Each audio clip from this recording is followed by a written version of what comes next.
Hello and welcome back to part 5 of this clear up and rebuild after the arson attack. Now, as you can see, there's a lot of building materials here and they've been given to us from the incinerator site on Sinfin Lane. More especially is the plywood, and because of that I've been able to do phase 2 of my rebuilding, which I'll show you in just a moment. So as you've already seen, that's the shed that we got to on the last video, but now with that donated timber and a little bit more besides, I've managed to create this shelter. And I've built the shelter onto the shelter I'd already built at the back of the main shed, as you can see there, to sort of blend in, so it's more or less just looking like one unit.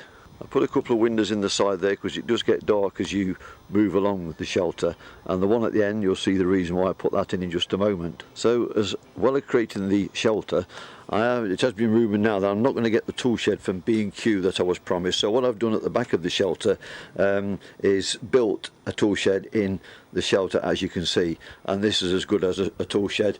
It's probably better it all being built in actually. It's got everything more or less that I had before, as you can see.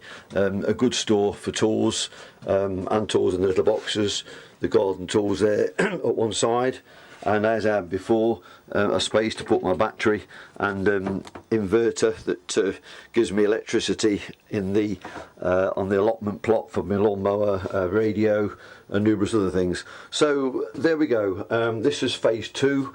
I've got shelter now with a built-in tool shed, and I'm getting more or less back to how we were.